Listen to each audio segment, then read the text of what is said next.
Bon, pendant toute la formation, n'hésitez pas à m'interrompre pour poser des questions. Parce que, bon, du coup, je ne verrai pas les questions dans le chat, donc vous pouvez activer votre micro, évidemment. Euh, donc, bienvenue à tous pour cette première formation Automaton destinée aux débutants. Donc, ça sera une formation en guise d'introduction à l'IA. On va vous présenter, enfin, Thibaut et moi allons vous présenter des concepts généraux qu'on est très souvent amené à manipuler en fait, au sein de l'assaut. Donc parmi ceux-ci, il y a le champ du machine learning, dont vous avez sûrement tous déjà entendu parler, au moins en tant que, enfin, au moins rien que de nom, même si vous ne savez pas forcément quelle est la définition précise du machine learning. Les réseaux de neurones, c'est pareil, c'est très connu à partir du moment où vous avez un background scientifique, et là, ça va être l'occasion de découvrir ce que c'est précisément. Et après, donc ça, ce sont les deux premières parties que je vais me charger de présenter. Et après, Thibaut va vous donner va faire devant vous un mini TP sur le problème de la régression linéaire. Et au cours de ce TP, il va introduire une méthode très importante qui s'appelle la méthode de descente du gradient. Donc, en termes de structure, donc ça c'est l'ordre dans lequel je vais travailler sur les différentes parties. Mais vous allez voir au cours de l'exposé, en fait, ça va être de plus en plus précis. C'est-à-dire que les réseaux de neurones sont une technique qui est utilisée quand on travaille dans le cadre du machine learning. Et la régression linéaire et la descente du gradient sont aussi, en fait, constituent aussi une technique qu'on applique au réseau de neurones. D'où le diagramme qui est présenté. Donc, pour la première partie sur le machine learning, euh, depuis depuis l'essor de l'informatique, on s'est aperçu qu'on pouvait automatiser plein de choses, mais qu'on ne pouvait pas tout automatiser. Il y a des tâches dont on ne saurait pas coder une solution, et donc on ne sait pas faire résoudre par un algorithme. Donc parfois, c'est simplement parce que ce sont des tâches très compliquées, comme conduire une voiture, euh, étant donné enfin, étant donné la complexité de la tâche, rentrer tout ça dans du code, c'est vraiment une tâche énorme. Et donc, pour résoudre ce problème, ce qu'on va faire, c'est qu'on va apprendre aux algorithmes à apprendre. C'est-à-dire qu'en pratique, on va faire en sorte qu'ils trouvent eux-mêmes les solutions aux problèmes qu'on leur donne.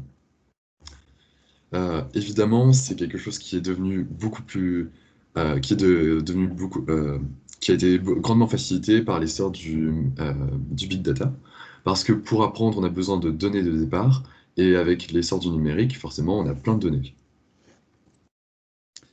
Un exemple enfin, il y a différentes modalités d'apprentissage, et la première que je vais vous présenter, c'est l'apprentissage supervisé.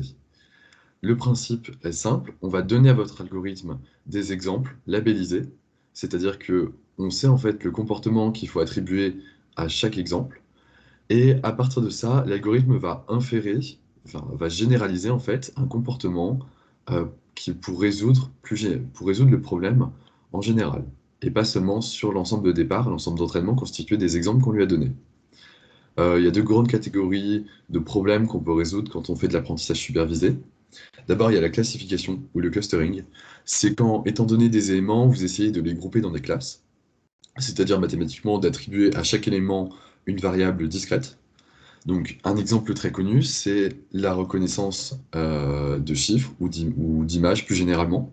C'est-à-dire que vous prenez une image et vous allez et votre algorithme va vous dire à quel point il pense que cette image est dans la classe image qui représente un 1, image qui représente un 2, image qui représente un 3, etc.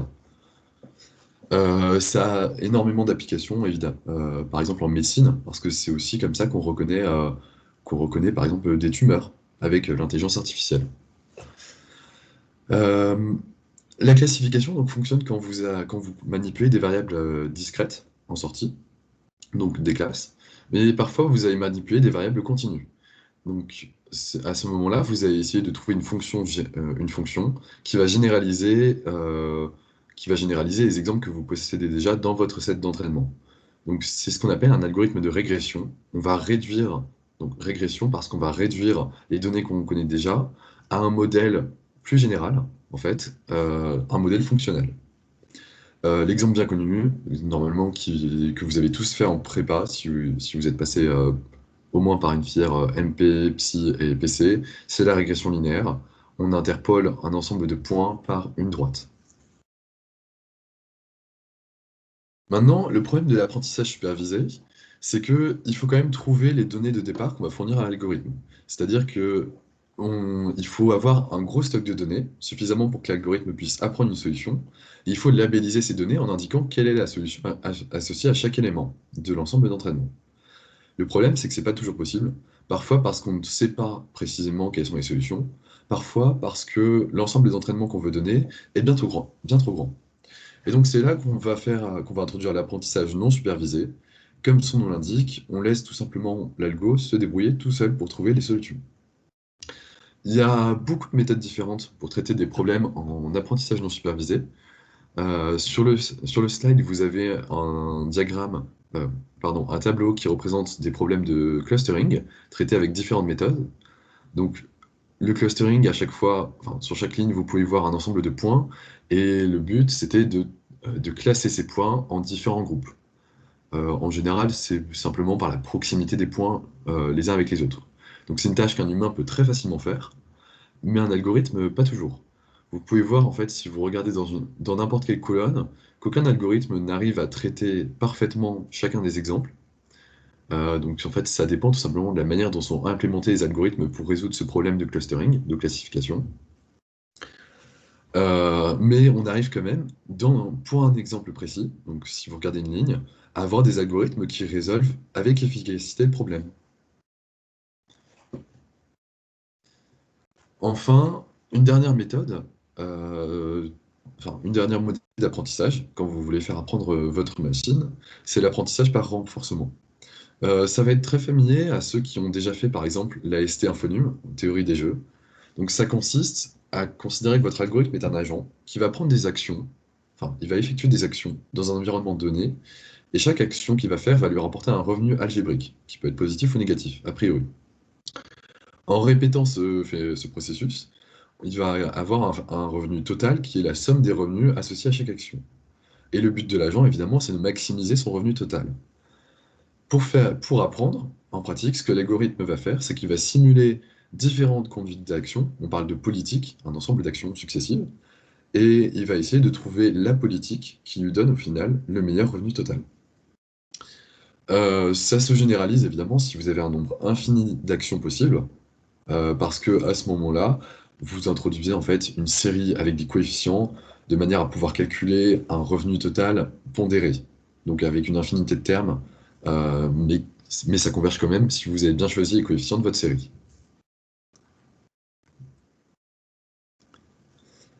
Alors, maintenant, une technique qui a connu un grand essor quand on travaille dans le machine learning, ce sont les réseaux de neurones.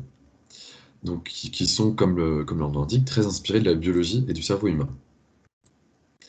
Donc, comme en biologie, pareil, en fait, je vais vous présenter d'abord la base du réseau de neurones, c'est le neurone, et après, vous allez voir qu'en assemblant tout ça, on arrive facilement au réseau de neurones. Donc, déjà, le but d'un neurone, ça va être d'extraire des données à partir de son argument. L'argument, ça sera un vecteur X. Euh, je vais juste dépasser ça pour que vous puissiez bien voir ce qui est marqué. L'argument, ça sera un vecteur X, a priori, donc avec un nombre fini de composantes. Et notre but, ça sera d'extraire les données significatives de cet argument.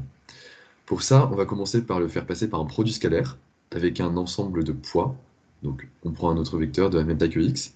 Et puis, on va ajouter un biais pour centrer tout ça. Avec tout ça, en fait, si on se réserve à ça, ce qu'on a, c'est simplement une fonction affine. C'est très bien, mais c'est un peu trop simple. Donc, on va composer par une fonction dite d'activation qui va permettre, d'enlever la linéarité du processus. Alors, je vous ai mis quelques exemples de fonctions d'activation. En général, elles ont un peu toutes la même tête, c'est-à-dire qu'elles sont croissantes, continues, de classe C infini par morceau. Très sympathique donc, c'est pratique à différencier. Euh, si vous prenez des fonctions d'activation bornées, comme les deux qui sont en haut, vous allez en fait pouvoir les interpréter comme la présence ou non d'une caractéristique particulière. C'est-à-dire que vous savez si vous avez un signal qui est renvoyé près de la valeur maximale de votre fonction d'activation, que vous avez une caractéristique qui est présente avec une forte probabilité dans votre argument. Donc, avec tout ça, le neurone, c'est juste à composer d'une fonction affine par une fonction d'activation. Et un neurone n'est pas linéaire. Voilà. Ce sont les deux choses les plus importantes à retenir quand vous pensez à un neurone. Et une fois que vous avez ça, vous pouvez facilement passer à une architecture un peu plus complexe, qui consiste à faire une couche de neurones en alignant des neurones. Donc concrètement, vous prenez toujours le même argument, mais vous allez lui appliquer plusieurs neurones pour obtenir plusieurs sorties différentes, et ça va vous donner, au final, un vecteur de sortie. Enfin, la dernière modification que vous pouvez apporter à ça, c'est concaténer les couches, et de manière à ce qu'elles se transmettent l'une à l'autre leur argument. Donc, si vous prenez l'argument X, le tout premier argument que vous avez, vous allez le faire passer par une couche de neurones. Vous allez obtenir un vecteur Y1 qui aura une taille arbitraire. Et ce vecteur Y1, vous allez l'envoyer comme argument dans la couche de neurones suivante, dont la sortie sera l'argument de la couche de neurones suivante, etc., etc. Et au final, un réseau de neurones, c'est juste la composition de plusieurs couches de neurones. Alors, l'intérêt des réseaux de neurones, donc, je vous l'ai dit, c'est de pouvoir distinguer des traits dans les arguments. Enfin, en fait, c'est le but des réseaux de neurones. Évidemment, leur efficacité va dépendre des pondérations qui sont mises, parce que pour l'instant, je n'ai pas trop parlé, mais il faut bien choisir les pondérations, les poids, ainsi que le biais et la fonction d'activation que vous utilisez dans vos neurones. Euh, une fois que vous avez fait ça, vous allez pouvoir extraire des caractéristiques et de cette manière approcher en fait approcher la fonction solution que vous essayez théoriquement de trouver, donc la fonction qui va résoudre votre problème, avec votre réseau de neurones. C'est là que la non-linéarité des fonctions d'activation entre en jeu, c'est-à-dire que puisque votre réseau de neurones n'est pas une simple fonction affine, en fait, en pratique, on peut montrer que si vous changez suffisamment bien les poids, les biais et les fonctions d'activation, vous pouvez approcher à peu près n'importe quelle fonction. C'est un résultat théorique. Bon, évidemment, je ne vais pas vous le démontrer. Et il faudrait sans doute quelques hypothèses plus précises mathématiquement. L'essentiel est que quand vous avez tout ça, en fait, on s'aperçoit que ça fait très bien le taf et que les réseaux de neurones sont très performants quand on les applique à des problèmes bien donnés. Donc, comme le but principal, c'est l'extraction de données, je vous ai mis un exemple sur la slide. Euh, Ce qu'on peut faire, en fait, c'est prendre un réseau de neurones avec de nombreuses couches pour commencer à extraire les plus petites données. Donc, tout en bas, ce sont juste des traits, des ronds ou simplement des espaces de couleur uniforme. Puis, si vous appliquez les autres couches de votre réseau de neurones, vous allez extraire des données sur ces petites données. Ça va vous faire des données de moyenne résolution. Donc, ce que vous allez reconnaître comme étant le bout d'un nez, un œil, un sourcil, le bout d'une oreille ou simplement le coin d'une lèvre. Donc, dans le cas de la reconnaissance faciale. Et après, si vous réitérez ce processus en ajoutant des couches de neurones, les couches vont reconnaître à partir de ces petites données des données de grande résolution qui sont celles qui vous intéressent, à savoir la présence ou non d'un visage. Et donc c'est comme ça que fonctionne la reconnaissance d'image aujourd'hui. Le fait d'utiliser de nombreuses couches, pardon, le fait d'utiliser de nombreuses couches de neurones pour extraire des données de plus en plus importantes, c'est ce qu'on appelle le deep learning. Donc c'est deep parce que vous avez plein de couches qui sont cachées entre votre couche de départ et votre couche de sortie. Vous savez pas trop ce qui se passe dedans, vous savez juste que ça extrait au fur et à mesure les données, et ça marche bien. Maintenant, je vais laisser Thibaut vous présenter la régression linéaire et la descente du gradient, qui est une méthode très fondamentale dans tout ce qu'on va faire dans la suite de l'année. Alors, déjà, est-ce qu'il y a des questions jusque-là pour Christian?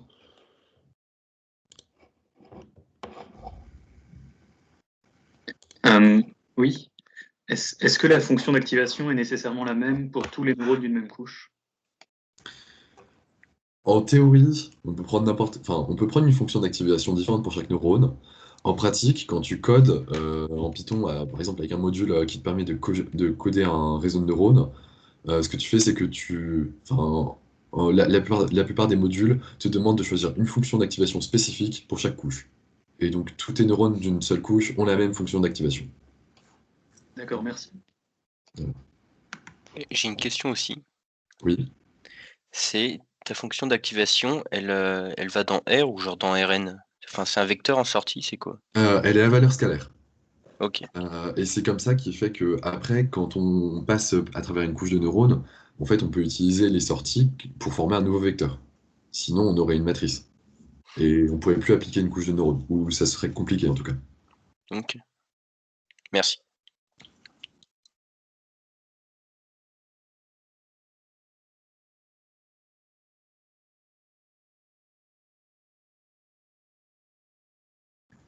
Thibaut, à ton tour de présenter. Ouais, j'étais mute, je vais prendre le relais. Est-ce que tout le monde voit mon écran? Oui. Ouais, c'est bon. C'est la présentation. Ok, donc maintenant je vais parler d'une des applications des réseaux de neurones et du machine learning, qui est la régression linéaire, pour introduire une notion qui est vraiment fondamentale, qui est la descente de gradient, qui est vraiment fondamentale, qui est fondateur pour les réseaux de neurones. Donc dans un premier temps, je vais poser le cadre du problème de la régression linéaire, avant de parler de pourquoi, de résolution analytique et de pourquoi la résolution analytique n'est pas vraiment une bonne solution. Et enfin, je vais exposer du coup la méthode de la descente de gradient et pourquoi c'est une bonne solution pour notre problème. Donc, vite fait sur le problème de la régression linéaire, donc Christian en a parlé un petit peu. En gros, on a un dataset, donc un jeu de données, les points en bleu, et on a envie de modéliser ce jeu de données par une fonction simple, ici une fonction affine. Et donc, en sortie, en solution de notre problème, qu'est-ce qu'on a? On a deux scalaires, une pente et un biais B. Et donc, ça c'est pour plus tard, mais on va traiter ce problème grâce à une fonction qu'on va appeler une fonction de coût, qui sera fonction de θ et de b, nos deux paramètres, et qui va nous donner une idée de l'erreur de notre modèle, et on va essayer de minimiser cette fonction. Donc, vite fait sur la résolution analytique. Donc déjà, cette slide est pour montrer que c'est un problème qui peut se faire en grande dimension déjà. Et donc, on peut montrer que pour résoudre un problème, une modélisation de type linéaire, donc on essaie d'approximer des y de la forme x fois θ. Une des solutions, la pente θ optimale peut être obtenue en résolvant cette équation-là. Et donc, qu'est-ce qu'on remarque en fait? C'est que le problème du coup se ramène à l'inversion d'une matrice. Ici, la matrice x va transposer de x fois x. Et en fait, on arrive à un problème sur ce constat, c'est que en grande dimension, ça devient compliqué. L'inversion d'une matrice, les algorithmes simples, donc Gauss-Jordan, je crois le nom, c'est du n cube. On a des algos plus optimisés, genre l'algorithme de Strassen, je crois, en n puissance 2,8. Donc ça reste pas terrible, surtout quand on travaille en grande dimension, ce qui est le cas dans des exemples par exemple de deep learning, on peut monter à plusieurs milliers de paramètres. Et de la même manière, là, on est sur une résolution de forme linéaire. C'est souvent des problèmes qui sont beaucoup plus compliqués. Donc, on s'intéresse à une autre... On est à la recherche d'une autre méthode. C'est pour ça qu'on prend l'algorithme de la descente de gradient. Donc, là, je vais me caler dans R2 pour essayer d'expliquer le problème de façon claire. L'idée, c'est qu'on va essayer de trouver des valeurs de θ0 et θ1, ou x, y, successifs qui vont minimiser à chaque fois le coût ou la valeur de ma fonction. Donc, concrètement, on se place à un endroit. Et en fait, on va regarder vers où le sol penche, concrètement, et à quel point il penche. Et on va faire un déplacement dans cette direction qu'on va pondérer par alpha. Donc, c'est ce qui est écrit en fait dans cette formule. Chaque paramètre va prendre sa propre valeur, moins le gradient de la fonction dériver en fonction du paramètre en question et maîtrisé, on va dire, par le paramètre alpha qu'on appelle le learning rate. Et donc, on va voir un peu plus tard, dans la petite session de code qui va venir juste après, que, en fait, ce terme, le moins gradient enfin, moins dérivé partiel de J, ça va nous ramener toujours dans la direction du minimum. Donc voilà pour ça. Donc, petite conclusion déjà sur les slides. Donc, on a vu, Christian nous a expliqué que il existe beaucoup de problèmes complexes que le machine learning peut résoudre. J'aime bien prendre par exemple les échecs. On pourrait théoriquement résoudre le problème des échecs et avoir un algorithme qui gagne à 100% en retenant toutes les configurations possibles et en prenant toujours la meilleure. Mais on sait qu'en termes, enfin, en pratique, c'est absolument impossible. Il y a beaucoup trop de combinaisons possibles, ce n'est pas faisable. Par contre, le machine learning, lui, peut le faire en apprenant à réagir à différentes situations sans apprendre les situations par cœur. De la même manière que Christian a dit, si on peut exprimer notre problème de la bonne manière, c'est-à-dire comme une recherche d'une fonction particulière, alors on est quasi sûr de trouver un réseau de neurones qui saura l'approximer, moyennant une taille suffisante et un nombre de couches suffisant. Ensuite, on a vu, du coup, à la toute fin, une méthode qui est très intéressante pour déterminer les poids, qui est la descente de gradient, qui va permettre de modifier les poids dans le bon sens. Et donc ça, je garde ça pour plus tard, c'est la conclusion finale de cette présentation. Donc maintenant, on va passer une session de code. Donc je vais vous partager un Jupyter.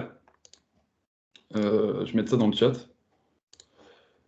Alors, il faut que je le trouve dans mes documents.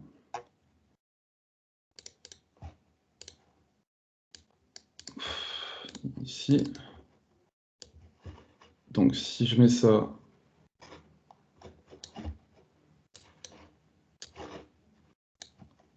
Hop, donc là, normalement, c'est en train de s'upload. Donc voilà, je viens d'envoyer un document donc de type Jupyter sur le chat. Donc je vous invite à aller sur Google Colab, à télécharger ce document et à aller sur Google Colab et à importer ce document. Et donc vous aurez la même chose que moi. Je vous laisse quelques temps. Si vous avez d'autres questions, n'hésitez pas entre-temps.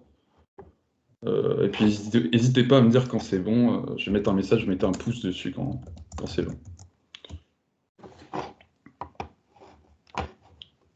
Je vais mettre aussi l'adresse.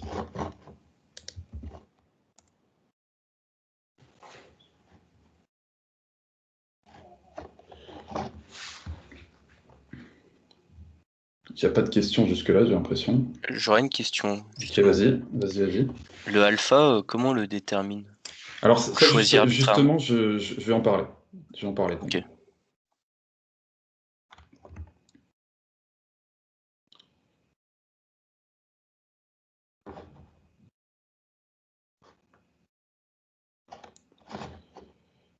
Est-ce qu'il y en a qui ont des problèmes avec Colab?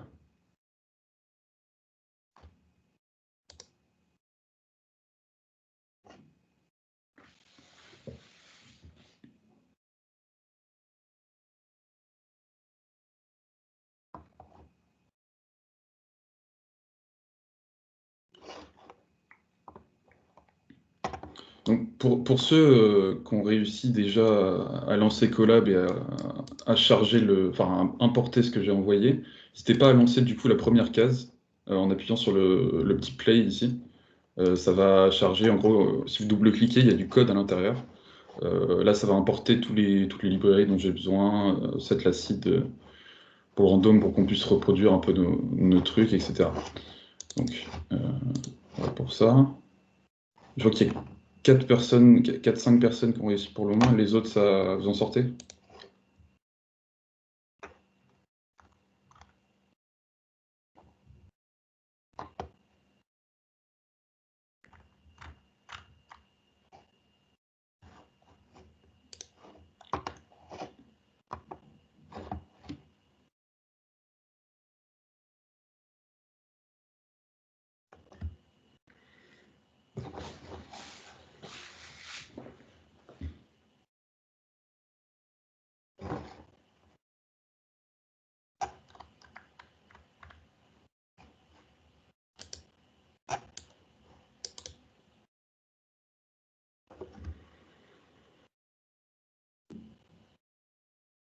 Ça va si on l'a ouvert avec Jupyter Notebook à part et pas avec Google Colab, parce que je n'arrivais pas avec Google Colab.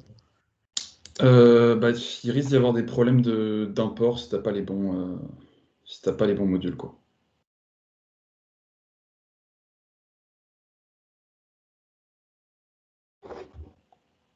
Enfin, si t'as ces modules-là, ça devrait le faire, quoique je suis pas sûr que les animations. J'ai fait quelques animations.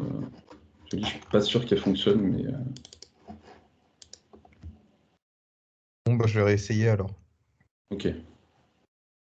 Sinon, le code ne représente pas la plus grosse partie de ce qu'on va faire. Va y avoir une partie où on va coder ensemble et ensuite on verra d'autres méthodes, un peu de raffinement de la méthode du gradient. Donc c'est pas non plus super important.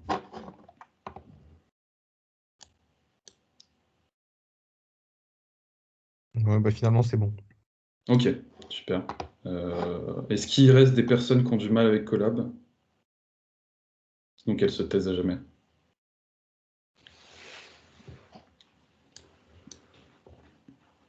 Bon, je vais commencer. Et s'il y a un problème en cours de route, vous pouvez ouvrir votre micro et me le dire. Donc, petit point sur la théorie déjà. Est-ce que tout le monde voit mon écran? Pour commencer, pour être sûr. On voit. Ok, super. Donc, petit retour sur la théorie. Donc, on a vu que sur la descente de gradient, c'est un algorithme simple qui a pour but de minimiser des fonctions idéalement convexes. Ça, c'est pour s'assurer que l'algorithme va converger vers un minimum global, surtout. Donc, si f est une fonction convexe sur E, alors pour un alpha assez petit, on verra après ce que ça veut dire, l'algorithme suivant converge, forcément. Donc ici, je l'ai un peu modifié, j'ai mis une limite, donc une condition d'arrêt. Et donc si on applique cet algorithme en boucle, on est sûr de converger, donc c'est ce qu'on voit ici. On commence ici, et petit à petit, on s'en rapproche.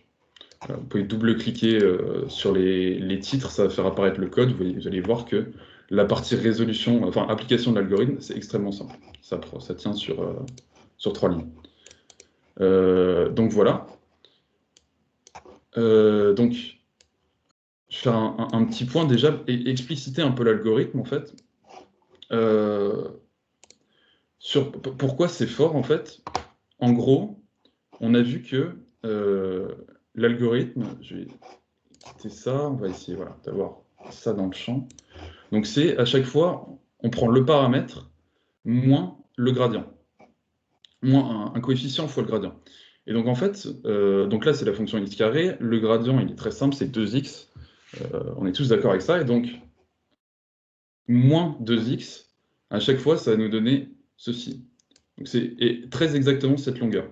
Je ne sais pas faire des flèches, mais c'est très exactement cette longueur.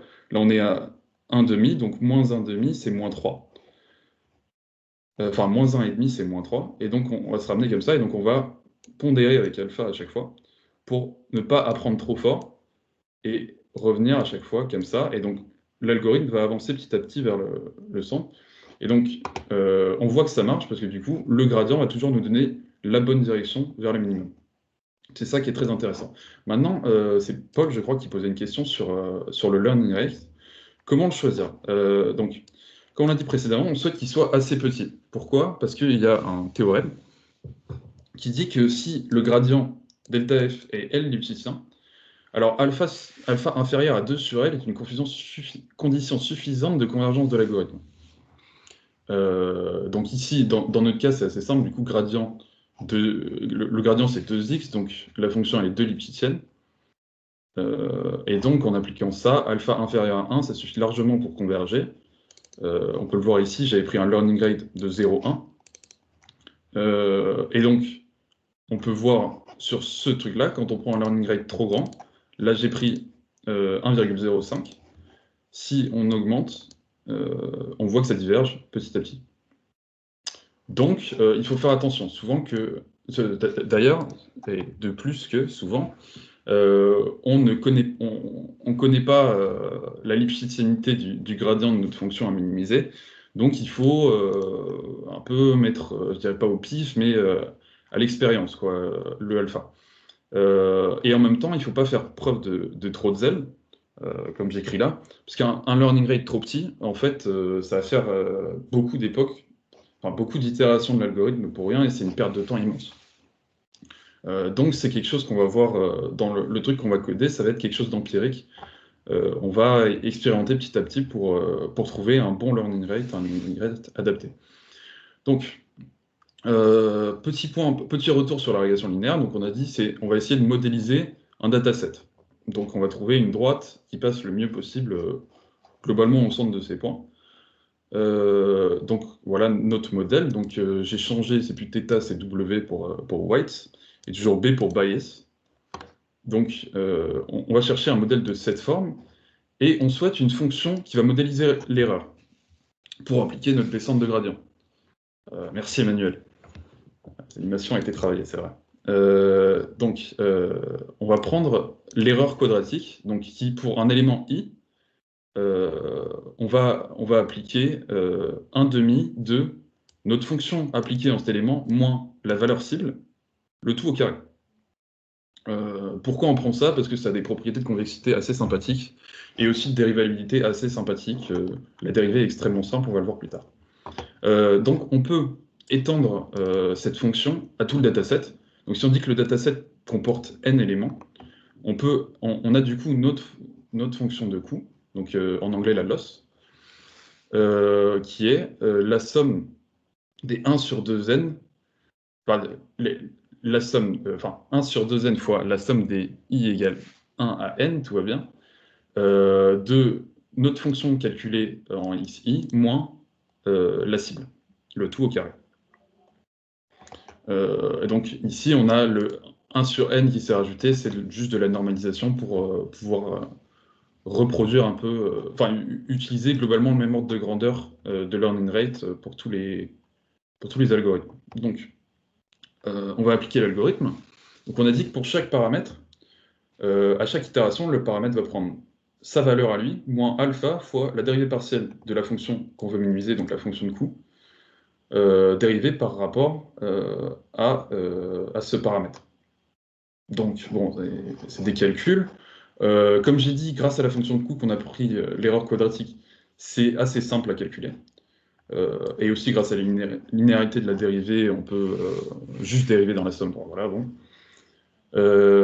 Et donc, on a une dérivée en fonction de W qui est la somme des 1 sur n fois la somme des x fois notre fonction moins t, et pour b qui est très simple aussi. Et en fait, c'est tellement simple que même là, on est sur un polynôme d'ordre 1, en fait. Si on voulait faire de l'approximation polynomiale à l'ordre n, la dérivée serait tout aussi simple. C'est-à-dire que pour le coefficient du terme d'ordre n, ici, on aurait juste un coefficient d'ordre n. Petit n, j'entends, pour ne pas confondre avec le grand n. Donc c'est vraiment extrêmement simple, d'où l'intérêt de l'erreur quadratique pour ce problème. Et donc, d'où la correction suivante. Donc maintenant, on n'a plus qu'à l'implémenter. Donc là, c'est le moment où vous allez coder aussi avec moi. C'est pas idéal parce d'habitude, il y aurait la diapositive qui serait projetée sur un tableau que vous auriez vous ordi. Là, il va falloir alt-tab, scinder votre écran, enfin faire comme vous pouvez. Donc on va commencer. Donc dans un premier temps, qu'est-ce qu'il nous faut? Dans un premier temps, on va initier notre modèle. Donc, déjà, est-ce que tout le monde a réussi à charger le document? Est-ce que tout le monde peut coder? S'il y a un problème, n'hésitez pas à ouvrir votre micro pour me le dire. Donc, on va initier notre modèle. Donc là, j'initie mes deux paramètres à 0. Vu que je le fais surtout parce que ça va être plus joli une fois que j'afficherai. Mais vu qu'en théorie, on ne sait pas dans quel sens... on ne connaît pas la valeur de nos paramètres une fois que l'algorithme aura convergé. En théorie, c'est mieux de mettre des valeurs aléatoires. Mais bon, c'est pas trop grave. Donc, on a initié nos paramètres. Ensuite, on va créer une mémoire. Ça, c'est aussi pour des problèmes d'affichage. Donc, on va créer une liste avec, à chaque itération de notre algorithme, la liste contenant nos paramètres. Donc, c'est juste pour l'affichage plus tard, ça ne faut pas trop trop se poser de problème avec ça. Ensuite, donc, un peu plus haut dans l'algorithme, on a vu que là, j'ai mis une limite, donc une condition d'arrêt qui se matérialisait en code par un while.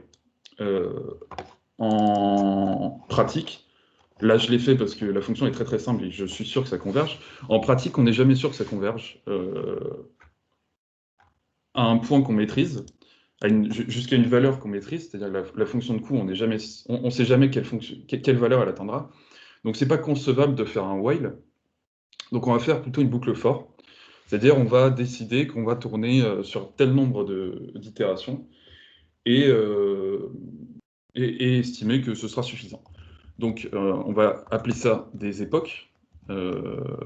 Donc, c'est le terme habituel, une origine que je ne maîtrise pas. Donc voilà. En autre paramètre qu'il faut qu'on set, c'est le learning rate. Donc, qu'on va fixer dans un premier temps, par exemple, à 0,1. Et ensuite, toujours pour la mémoire et l'affichage par la suite, on va prendre les loss, ce sera une fonction vide pour commencer. Donc, on va enfin pouvoir commencer à boucler. Donc, comme j'ai dit, on va faire une fonction for, parce qu'on n'a pas envie que notre truc tourne à l'infini sans contrôle de ce qui va se passer à l'intérieur. Voilà pour ça. Donc, for epoch in range epoch. Dans un premier temps, on va rattraper le modèle le plus récent. C'est-à-dire qu'on va reprendre un W et un B qui correspondent au dernier modèle qu'on a calculé. Donc voilà, ça c'est... Encore une fois, c'est pour l'affichage. Si vous voulez juste le résultat final, c'est pas vraiment nécessaire cette étape-là. Enfin, donc, ensuite, on va initialiser, je veux dire, notre loss. Hop, tout va bien. Initialiser notre loss pour cette époque. On va aussi initialiser nos gradients. Parce qu'on va, dans un premier temps, calculer les gradients, juste calculer le gradient, et ensuite, on va le multiplier et appliquer la correction. Concrètement, c'est ça le plus simple. Donc, gradient de W est égal à 0. Tout va bien. Gradient de B est égal à 0. Et donc, maintenant, on va passer sur chaque élément de notre dataset. Donc, réaliser la somme là pour calculer nos gradients et calculer notre loss. Donc, for xt in dataset. Je ne l'ai pas dit, mais le dataset, c'est une liste de taille len dataset avec comme chaque élément une liste de taille 2 avec une entrée, c'est-à-dire une abscisse, et une sortie, une target en ordonnée, simplement. C'est pour ça que je peux faire ma boucle comme ça. Donc là, on va calculer chaque élément. Donc dans un premier temps, la loss. Donc la loss, on ajoute un élément à chaque fois. Juste tout simplement, on va pas faire beaucoup plus compliqué que ça. Donc la loss, c'est 1/2 fois notre fonction, donc notre fonction affine W fois X plus B, moins T, donc moins notre cible, le tout au carré. Et donc on va normaliser par len dataset. Ensuite, on va calculer nos gradients. Donc, gradient de W, ça va être plus... Enfin, on va ajouter à chaque élément du dataset cette valeur-là, donc on l'a vu plus haut, x fois notre fonction calculée en x moins le target. Donc, c'est ce qu'on écrit là, W fois x plus B moins T. Le gradient de B, ça va être juste ce terme-ci. Voilà. Donc, vérifiez que je ne me suis pas trompé. Et évidemment, du coup, on rajoute la normalisation. Tout va bien. Voilà. Donc là, on a calculé à la fin de cette boucle nos gradients et notre loss. Donc on n'a plus qu'à appliquer la correction. Donc on va dire que, toujours pour correspondre à l'algorithme ici, que W va prendre W moins alpha fois le gradient qu'on a calculé. Donc, à écrire, ça va être learning rate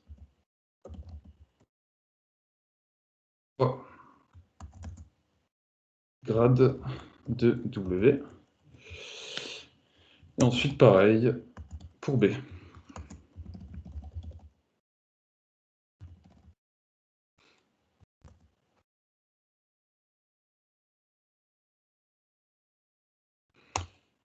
Donc ensuite, pour la mémoire et pour l'affichage, on va faire un point append de notre nouveau modèle pour que ce soit affiché joliment. Même pour la loss.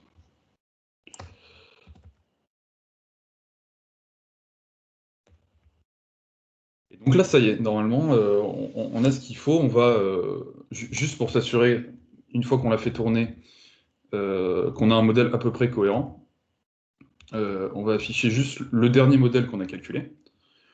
Normalement, on peut faire tourner là. Et donc là, ça marche pas terriblement normalement. Donc les valeurs là sont pas très satisfaisantes, on va pas se mentir. Étant donné le dataset qu'on avait là, on a une ordonnée à l'origine, donc un B qui doit être de 0,5 et une pente en gros de 1,5, c'est ce que j'avais set. Et on voit qu'en fait, c'est pas terrible. Pourquoi ça? Déjà, est-ce que tout le monde a réussi à en arriver là? Est-ce qu'il y a des problèmes sur le code?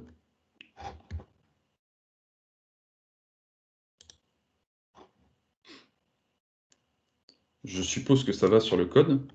Du coup, je suppose que vous avez réussi à afficher ça aussi.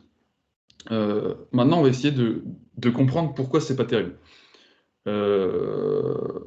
En fait, le problème, c'est que ça va pas assez vite. On n'est pas très content là-dessus. Je sais pas vous, mais moi, je suis pas satisfait de ce résultat. Donc, ce qu'on a vu, c'est que du coup, on pouvait travailler, on l'a vu plus haut là, on pourrait travailler sur le learning rate. Donc, on pourrait essayer de l'augmenter. Par exemple, on peut l'augmenter à 0,3 et voir ce que ça donne.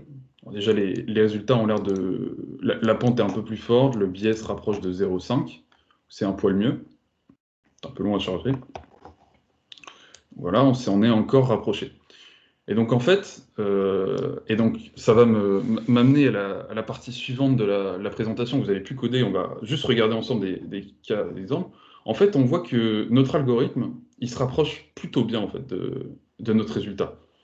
En termes de loss, c'est pas incroyable, ça descend de façon très peu satisfaisante, c'est très très lent. Mais intuitivement, on peut se dire que si on rajoute plein d'époques, et qu'on augmente par exemple encore un peu ça, si on rajoute 100, 200, 300 époques, on va y converger un de ces quatre. Ça va toujours le faire, mais c'est très très lent. Du coup, ça m'amène à l'autre présentation. Donc, on va regarder cet affichage-là. Du coup, voilà. Vous voyez, même constat en augmentant alpha, on s'en rapproche toujours petit à petit, mais on n'y est pas encore. Là, on est censé être à 1,505, on n'y est vraiment pas encore. Mais on sait qu'on va y arriver. Donc, je vais vous afficher la version complète de ce document. Donc voilà, on a le même algorithme. Je vais pas vous mentir plus longtemps, du coup j'avais la correction sur le deuxième écran. Donc voilà, on va cacher ça. Donc voilà, ça c'est l'algorithme qu'on retrouve, on a exactement le même résultat. Et donc là, comme j'écris, on voit bien que l'algorithme permet de trouver des paramètres optimaux, c'est-à-dire qu'à terme, ça va converger. Intuitivement, ça se voit, c'est très très lent, mais on va s'en rapprocher un de ces quatre. Mais c'est extrêmement lent et on a envie d'essayer de l'accélérer. C'est pour ça qu'on va voir une nouvelle méthode. Je vous passerai le document de ça après pour que vous puissiez expérimenter. On va juste le regarder ensemble pour le moment. Donc on va voir une nouvelle méthode qui s'appelle la descente de gradient stochastique.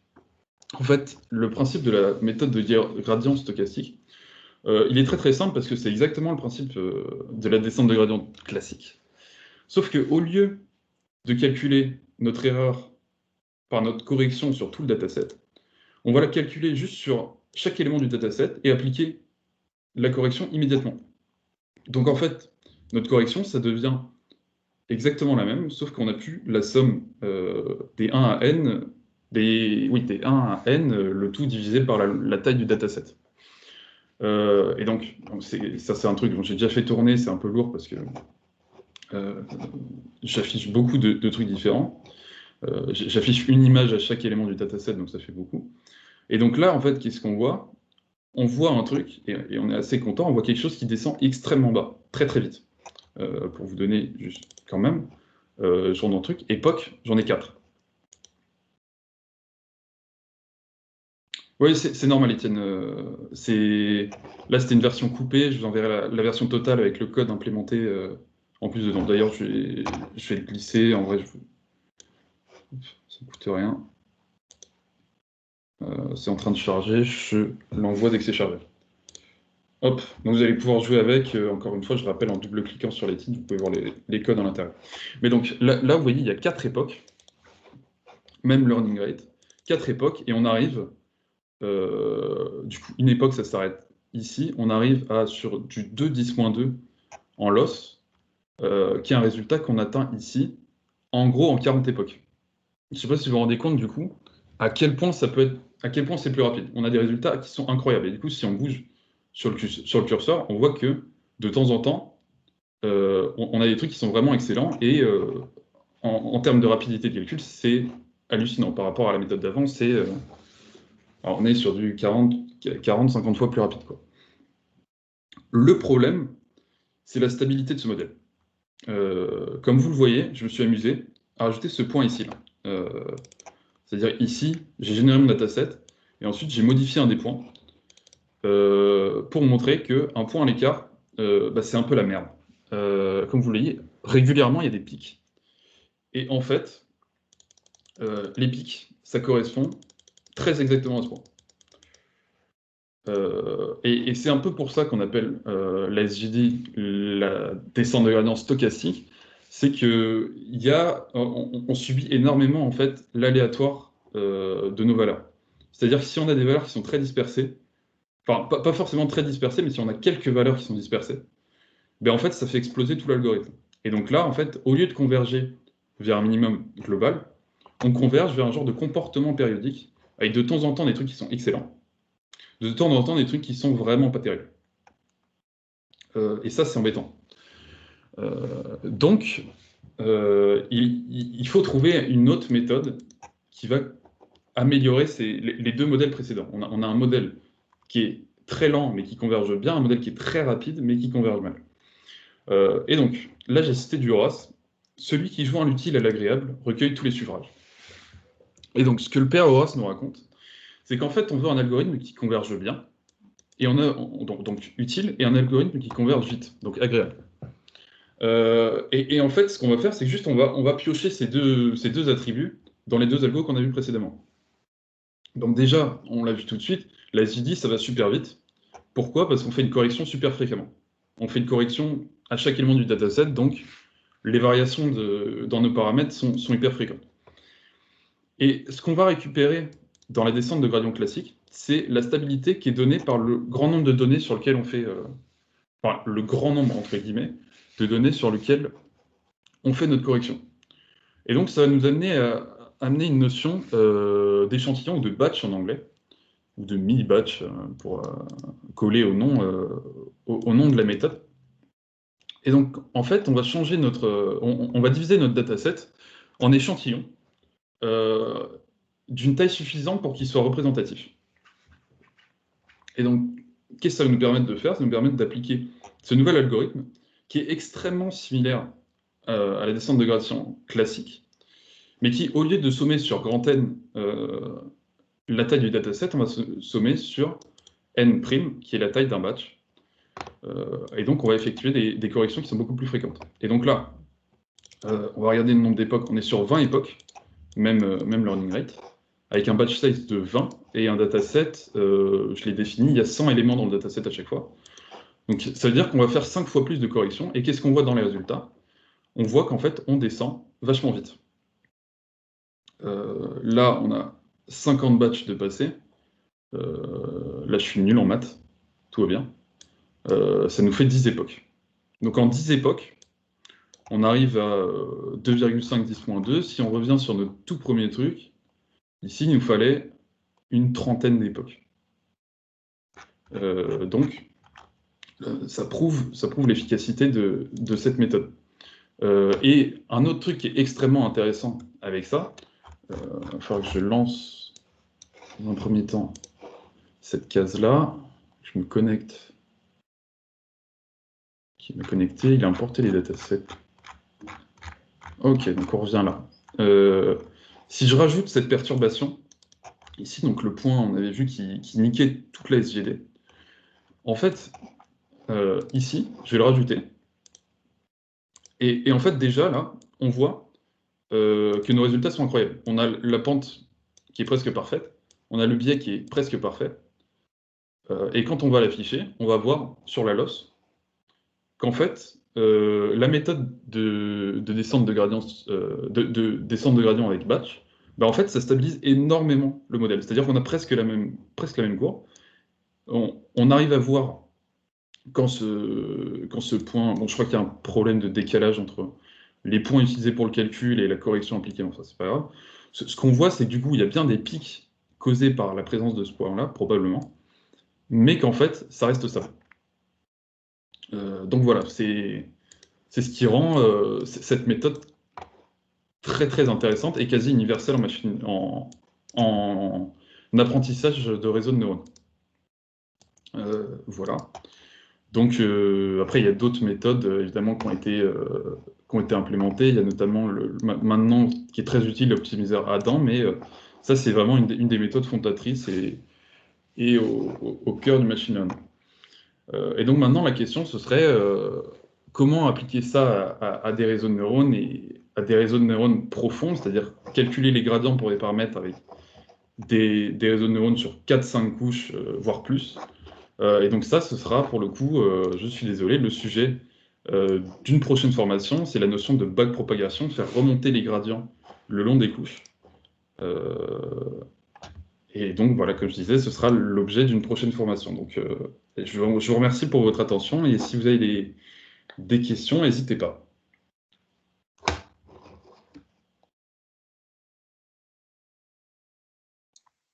Alors, déjà, merci beaucoup.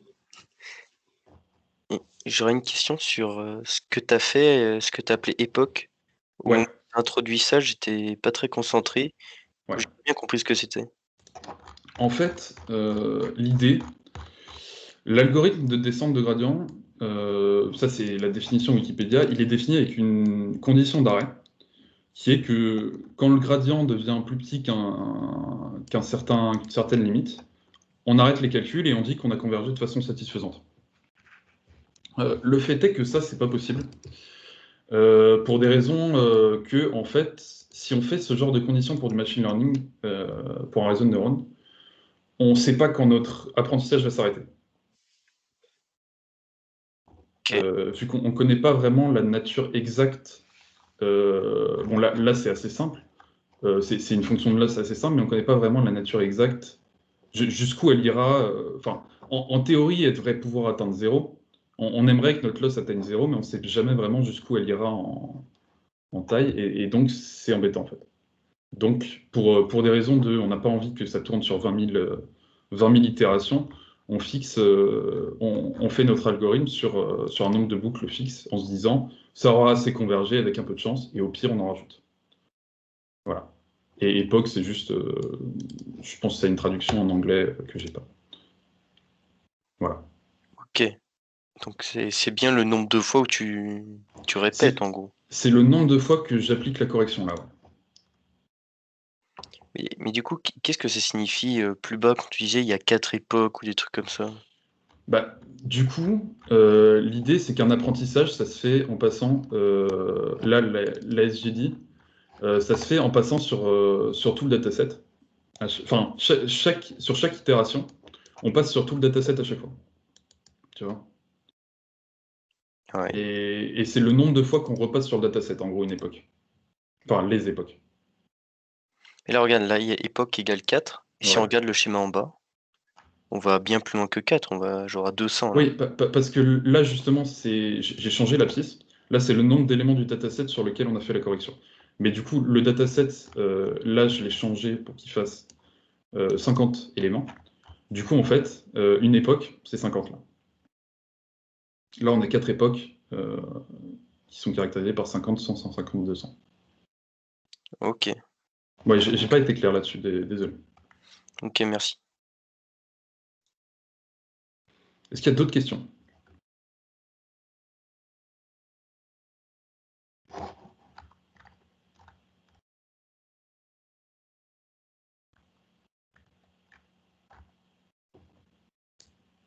Ok. Et bien du coup, je pense que ça va marquer déjà la fin de l'enregistrement. Si je peux l'arrêter. Hop.